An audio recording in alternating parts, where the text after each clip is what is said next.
Okay, YouTube. So we are trying to throw out some videos. We're kind of messing around in the shop again. I wanted to go over the motor for the project URKEL.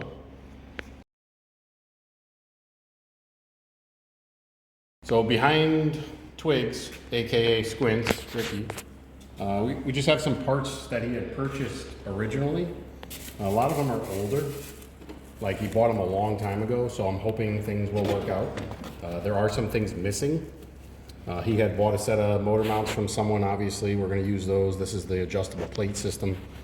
So the camshaft is actually a LS9 camshaft. You can look up the specs on the internet.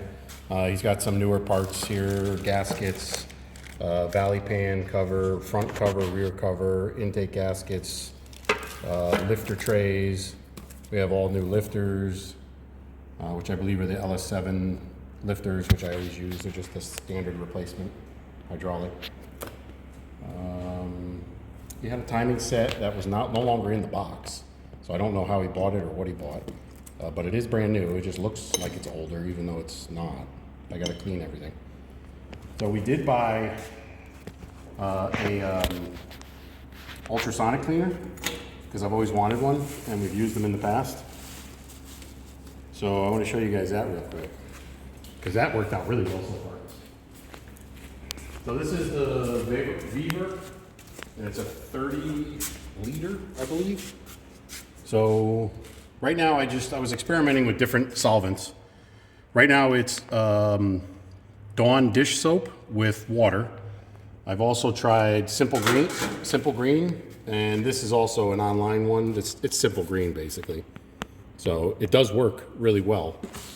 It's probably not as potent as using like a solvent-based, but you really don't want to use solvent-based because this heats, it has a heater, and also it kind of releases a lot of fumes if you're not careful. But so like I can almost fit a full cylinder head inside. It's actually a little too tight. So I have to put it kind of slanted, and I do half and half. I did 20 minutes each side. So those chambers were disgusting. And I was just trying. This is one of the heads that I have. And it cleaned them up really well. And that was with the Simple Green. You can see the rest of it cleaned up pretty decent. Some of them it didn't get much because it was actually missing. You can see where it missed because it was sitting, kind of sideways in the machine. But I mean, for other types of parts and stuff, like the pistons, so these pistons were they were really grimy, and it did a pretty decent job. I mean, there's still some stuff stuck to it. I got to go through with the wire brush and some solvent and clean them better. But I mean, it took a lot. All this was filled. I mean, it was gross. These are high mileage pistons and rods, and we did figure out this is a early generation 3, so I think it's from a 2002 Suburban. So the only thing that I don't like about that is the rod bolt. It's not the shouldered bolt like they have, like the next generation bolt, which were a little stronger. But for what he's going to be doing and the horsepower he's going to be making, I think it'll be fine. So we ordered all new bearings, rings, gasket. Well, I have gaskets. I cleaned all the main caps in the cleaner, all the bolts. So like bolts, stuff like that. It works out great. That's what I mainly got it for, all that, like the small parts. What's in there right now? Nothing's in there right now, but I was experimenting with the Dawn soap, because Dawn soap, like I'll show you on the block. So whenever I clean a block after I've done anything to it, so this one, we just do a simple, I kind of check all the bores, and all the bores were great still. So that's something with the LS motor, and whenever I pull these apart, unless you have a damaged piston, the actual cylinder bores are never out of round. It is so minimal, it's crazy. And this is high mileage. I mean, this thing probably had 180 or so thousand miles, give or take, 150-ish, whatever. So it was a high mileage block. It was grimy. This valley tray area was dirty. We just got it back inside from washing it, and I use the Dawn dish soap. That's it. I get a bucket, just like I'm washing a car. I have a hand mitt. Ricky was helping. I have a bunch of longer brushes, and I put them on a drill, and I'll go in and out of any of the oil ports, the center oiling ports that go all the way through, the lifter ports, the main ports that go to the cam. So, but like all this, what I did simply was a ball hone. I have a couple different sizes. I have a 4-inch, 3 3/4. So the 3 3/4 one I think is the one I used on this. It's a medium grit. Let me see. And the way you do it, it's all based on, yeah, it's a 375. And this one is a, forget the grit. Forget what it is. It's just a ball hone, nothing. Some people call it a dingleberry hone. A dingleberry hone? Yeah. So I have a few of them. I have a 4-inch, I got a 4 1/4, a 375. I still have to clean the crank, but I'm actually going to try to use the ultrasonic cleaner, and I'll show you. I usually just stick it in there halfway, and it gets half of the crank, and then you flip it over or lay it down or whatever, it'll get the other half, and then it makes it easier. I don't have to sit there trying to clean the thing. So, and it actually does work really well. But that's a quick ball hone. I didn't do anything crazy because it didn't need it.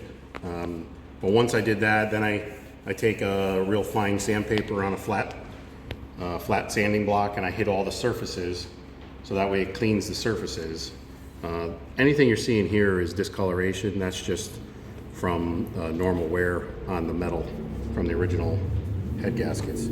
You could deck the block, but I don't want to go near that. When you sand it with a flat sanding board, you could see imperfections, and it actually sands out so quick and easy. It scuffs it up, and it's worked great in the past, so that's how I do it.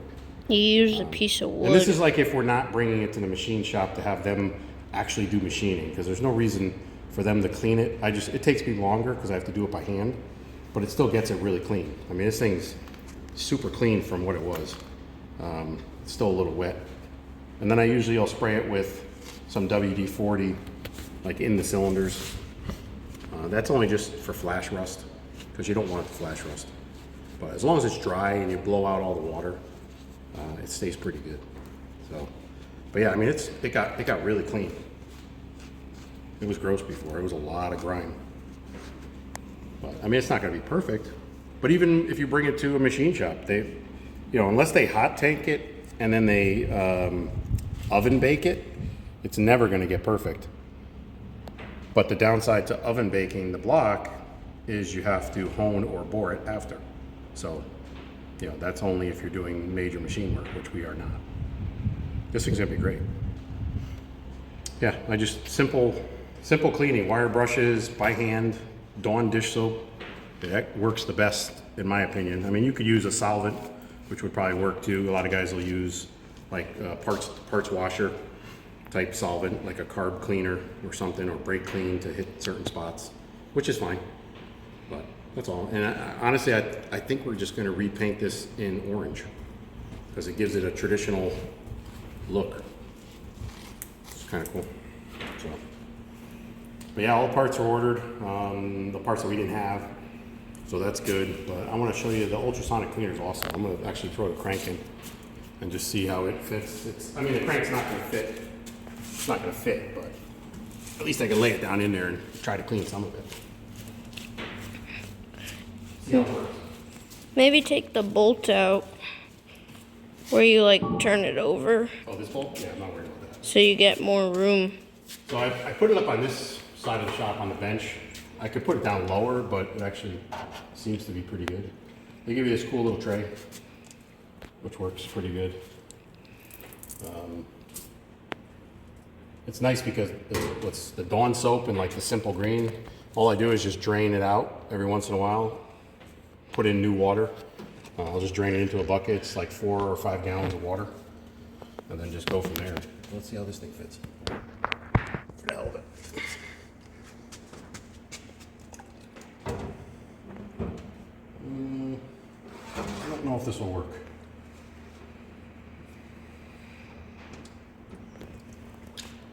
Might be a little too much. Maybe. Might be able to do half and half and then just turn it. I don't know. Let's try it. Who cares? Doesn't hurt to try. It's not all the way in, but it'll at least do some of it, and then I can roll it. I mean, I'm only going to do It's already up to temperature because I was just using it. So that heats it up. We're doing 40 degrees Celsius. And I'll just do 15 minutes. I'll just do 10 minutes. It's fine. And then we'll flip it. We'll go from there. And because it's Dawn dish soap, there's no fumes. If it were some sort of solvent, it kind of smells a little. But you can see it's cool. It starts to almost like make everything bubble. And you can actually slowly, here, I'm gonna get a light. You slowly see the dirt.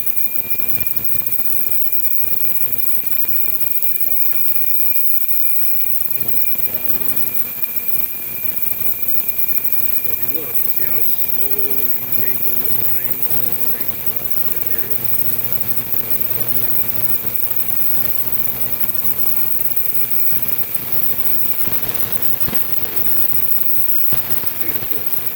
I almost want to buy a bigger one.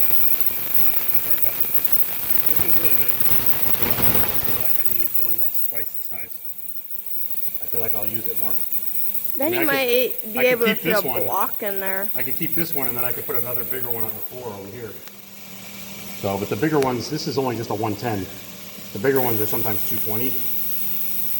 So I don't want to go that big. So if I can do one that's a... Why? How big is that? I mean, they're big. You can get ones that are the size of this 2 cabinets right here. What? Yeah, the one at the machine shop is, I believe you can put a whole block in there. It'll fit a whole block. Wow. Yeah, it's really nice. Then you need like a crane or something. Well, yeah, you need a hoist to lift everything. They have an overhead gantry. Yeah. Lifts everything.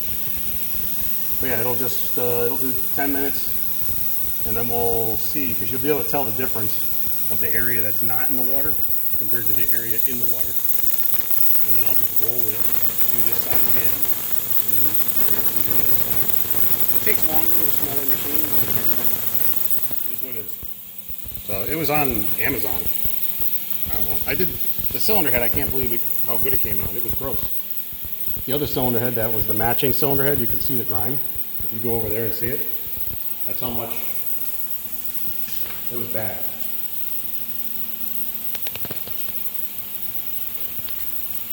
I mean, that's a lot of carbon. And I only did it once. And that was a 20-minute wash, basically. And it took a lot of the grime off. So, a lot of that carbon. So yeah, this is a quick video on the motor. I ordered parts, so actually it's not going to be a quick video because I'm going to also start assembling everything once I have all the parts, and then I'll throw that video out there. This will be part of that video. So stay tuned. Once I get all the parts here this week, I'll walk you through putting it back together. So thanks for hanging. So as you can see, the crank is in. Checked all clearances and tolerances, and it turns over nice and easy. No effort at all. I had, with bearing clearances, I check each individual. We had 3,000s, 3,000s, 3.5, 3, and 3. So that is me putting the cap back in with the bearings, torquing down the cap bolts, and then I mic each journal, and I set my dial bore gauge, and I go in and check the difference. So whatever the difference is your oil clearance. Makes sense, right? So that's how I always used to teach it. That's the best way that I like to do it because it's the real way. Instead of just measuring bearing thickness and doing the math, that could always, or you never know, cause a problem. So I like to do it where the actual physical bearing is in the motor, it's in each cap, installed, your dial bore gauge is set. Now, my dial bore gauge is not the most expensive one, so is it exactly correct? It might be off a hair, but it's close enough where I know I have good mains clearance and it spins over nice and easy, so I have no issues there. There's assembly lube, so it's tough by hand. The only issue I did have, and this is why you need to check your clearances. So number 3 on an LS and also on like small block Fords are your thrust. So traditional Chevys, the thrust is in the rear. So your thrust bearing is this bad boy right here, has the thrust side. That's this right here. problem with these bearings that I had bought, not realizing this is a 7 thousandths oversized, roughly a 10 thousandths oversized. So I originally put the crank in and it wouldn't spin. Then I went back and double checked this width, the width of my journal. I checked the width of the original bearing because I always save original bearings, because that way you can reference anything that came out of the motor as far as sizes. The original bearing was almost 8 thousandths difference thinner than those new bearings. So I purchased the wrong bearing set with a thrust of a, whatever oversize. So I had to find the correct bearing, a stock style, stock thrust width, and now it's fine. So always double check everything. All right, so a little update on the motor. So basically got the crank is in, it's all prepped, got it in. I've got the cam bearings and the cam in. I put that in first just because it's easier to maneuver the cam in than trying to do it when everything is all in, like the rotating assembly's in, and then you're trying to squeeze the cam in. In case there's an issue, you can fix that issue. So that's something that I highly recommend. All right, so I was talking about using the dial bore gauge when I check bearing clearances. So I do the same thing with the rods. What I do is put the new bearing in the rod, torque it. What I do is I mic the journal of the crank, and I write down what it is. On this particular crankshaft, it ends up being, if you understand micrometer readings, it's not yet exactly, I mean, my mics are not perfect, but they do work. It's just under 2.1, so we're like a 2099 and a half, I believe, if you know how to read it. Right there on the 5 looks like. So it's like a 2099. So then I take my dial bore and I set it up for like a 2.1 or a 2.12 width and my gauge, and I come in here, we widen this up a little bit, and I set it to the width of the journal. So when I set it, this will be set at 0. And I'll show you when I go in and check the bearing, it's going to change the difference of the oil clearance.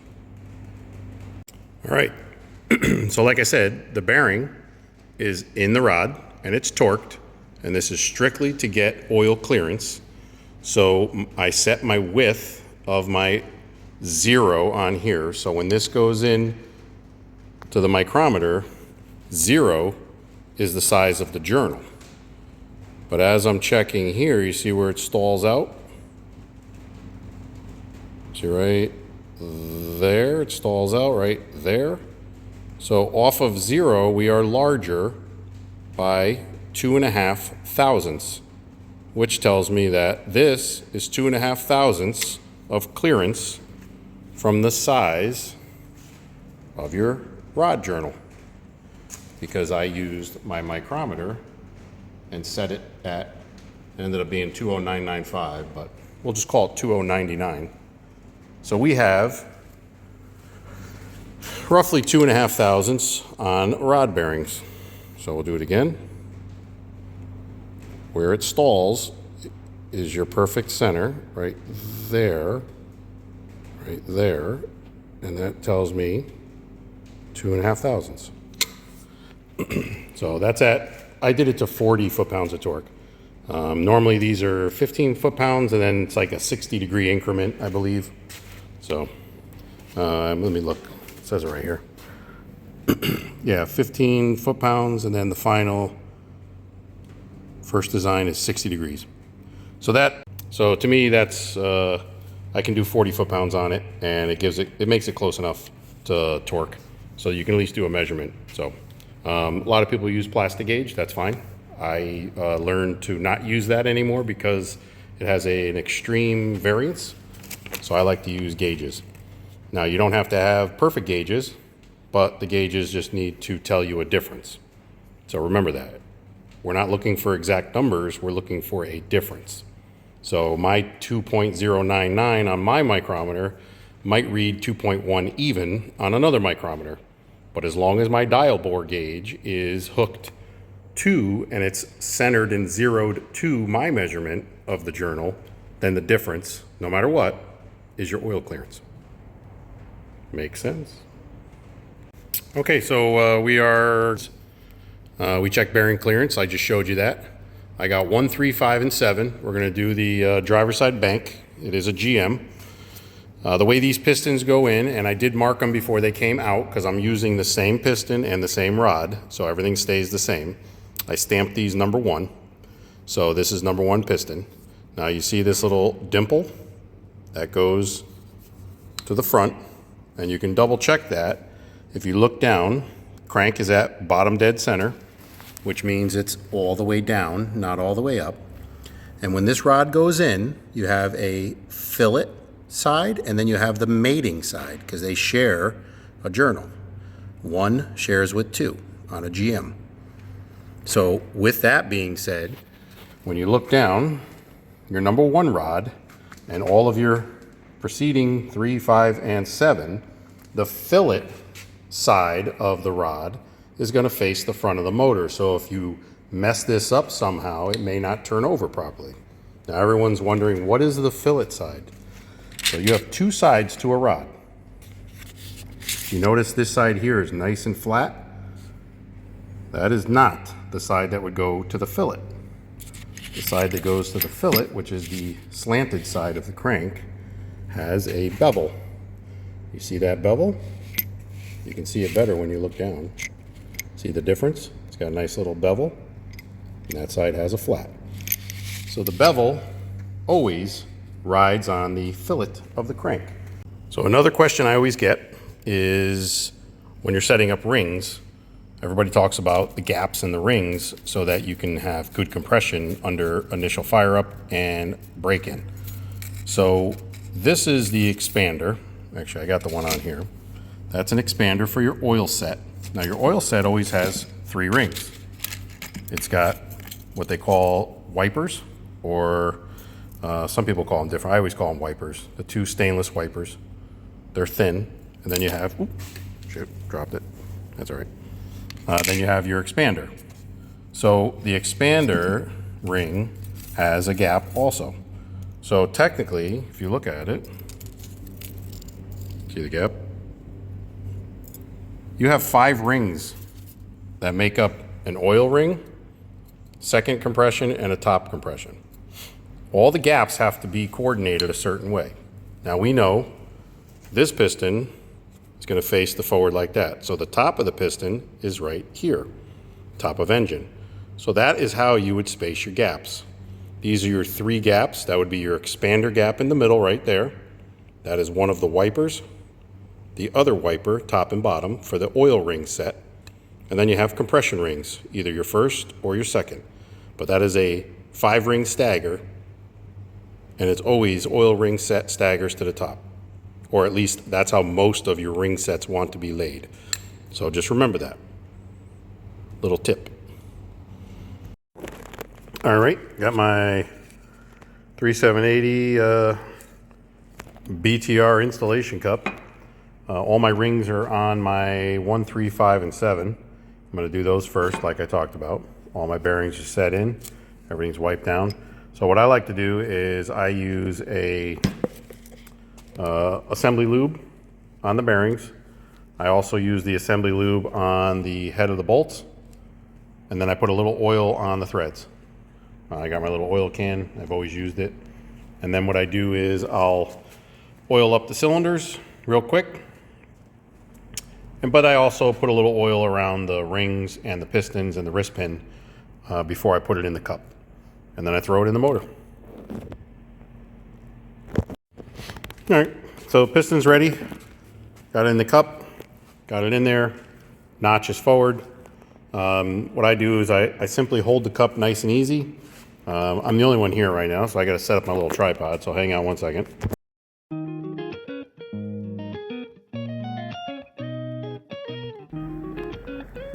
So nothing special here.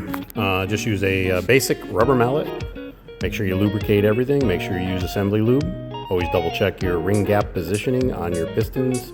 I always oil the rings before I put them in the install cup. And nice and easy, tap it down in. I do not torque or final torque the rod bolts yet. I only hand tighten them, make sure the motor turns over. Each piston and rod is installed, so that way there's no binding and no issue. Now on a GM LS motor, the dimple on the driver's side, bank 1, always faces forward. The dimple on the piston on the passenger side always faces towards the back. That's just the way they design the piston and rod on a stock setup.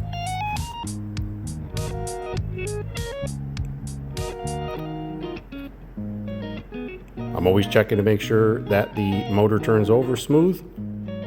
That is my advice, because once you feel something that doesn't feel right, stop and double check, because I guarantee it's not right. All right, so we got 1, 3, 5, and 7 in, as you can see in the video. So 1, 3, 5, and 7. So I don't, just so you guys know, I don't fully torque the rods until I get them all in, and then I start torquing. But I do snug them to make sure that the motor turns over. And as long as the motor's turning over, we should have no issues with binding or anything with any incorrect installed parts. So I'm not going to film the rest of this. I'll throw it together and then I'll film after it's all back together. And we have a completed short block. And once the short block's completed, that'll be the video. So, okay, so the short block is technically installed. It's all put together. Everything is torqued. Motor turns over really nice. Torque on the rod bolts, 15 foot-pounds, and then 60-degree angle torque after that. So, hope you guys are enjoying the video. Trying to kind of almost do like a training video on top of a regular video. But motor turns over nice. Nice and easy. Always check. That's the one thing that it turns over. You can get crazy now. You can check side clearance between. Make sure you have the proper clearance. There is a spec for that. You can use a feeler gauge. So I mean, there's a lot of other checks you can do. You can do a front to back on the crank end play. That tells you whether or not your thrust bearing is properly installed or the proper size, which I already did all that. Everything was it's all within spec, so that's a good thing. I didn't want to bore you with everything. So I'm going to throw the chain on. He's adding a tensioner upgrade for this setup. I don't know, that's based on the 3-bolt cam, because that's a different cam than what originally came with this motor. I believe this motor would have been a single bolt. So because we went with the LS9, it is a 3-bolt. So there's a lot of little things you got to change when doing that, especially with the 5.3 motor. With a 6-liter, I don't believe you would need the little guide. It's like a tensioner guide, whatever you want to call it, but you wouldn't need that. I believe that's only for 4.8 5.3 motors, but I could be wrong. So, but that's the only time I've ever used it.